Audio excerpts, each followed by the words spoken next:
जय श्री राम। आज हम करेंगे रामचरितमानस अयोध्या कांड, पृष्ठ संख्या 447-448। देखत बन सरसैल सुहाए, बाल्मीकि आश्रम प्रभु आए। राम दीख मुनि बासु सुहावन, सुंदर गिरि कानन जलु पावन। सुंदर वन, तालाब और पर्वत देखते हुए प्रभु श्री रामचंद्र जी वाल्मीकि जी के आश्रम में आए। श्री रामचंद्र जी ने देखा कि मुनि का निवास स्थान बहुत सुंदर है। वहाँ जहाँ सुंदर पर्वत, वन और पवित्र जल है। सरनि सरोज बिटप बन फूले, गुंजत मंजु मधुप रस भूले। खग मृग विपुल कोलाहल करहि, बिरहित बैर मुदित मन चरहि। सरोवर में कमल और वनों में वृक्ष फूल रहे हैं और मकरंद रस में मस्त हुए भौरे सुंदर गुंजार कर रहे हैं। बहुत से पक्षी और पशु कोलाहल कर रहे हैं और वैर से रहित होकर प्रसन्न मन से विचर रहे हैं। सुचि सुंदर आश्रम निरखी, हर्षे राजीवने। सुनी रघुवर आगमन मुनि, आगे आयो ले। पवित्र और सुंदर आश्रम को देखकर कमल नयन श्री रामचंद्र जी हर्षित हुए। रघु श्रेष्ठ श्री राम जी का आगमन सुनकर मुनि वाल्मीकि जी उन्हें लेने के लिए आगे आए। मुनि कहु राम दंडवत कीन्हा, आशीर्वाद विप्र बर दीन्हा। देखी राम छवि नयन जुड़ाने, करी सन्मान आश्रम ही आने। श्री रामचंद्र जी ने मुनि को दंडवत किया। विप्र श्रेष्ठ मुनि ने उन्हें आशीर्वाद दिया। श्री रामचंद्र जी की छवि देखकर मुनि के नेत्र शीतल हो गए। सम्मान पूर्वक मुनि उन्हें आश्रम में ले आए। मुनि बर अतिथि प्राण प्रिय पाए, कंद मूल फल मधुर मगाए। प्रिय सौमित्री राम फल खाए, तब मुनि आश्रम दिए सुहाए। श्रेष्ठ मुनि वाल्मीकि जी ने प्राण प्रिय अतिथियों को पाकर उनके लिए मधुर कंद और मूल और फल मंगवाए। श्री सीता जी, लक्ष्मण जी और रामचंद्र जी ने फलों को खाया।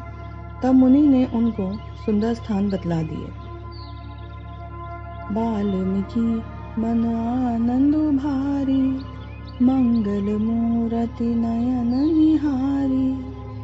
तब कर कमल जोरी रघुराई, बोले बचन श्रवण सुखदाई।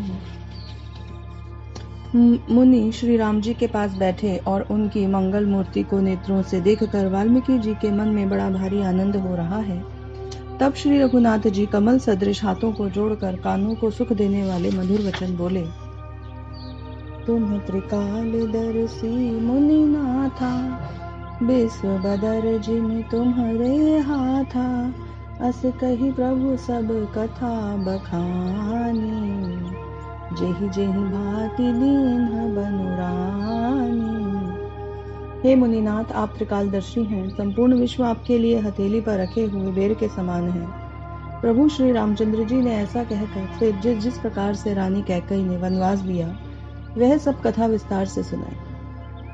तात बचन पुनि मातु हित, भाई भरत असराओ। मो कहु दरस तुम्हार प्रभु, सबु मम पुण्य प्रभाव। हे प्रभु, पिताजी की आज्ञा, माता का हित और भरत जैसे भाई का राजा होना, फिर मुझे आपके दर्शन होना, यह सब मेरे पुण्यों का प्रभाव है।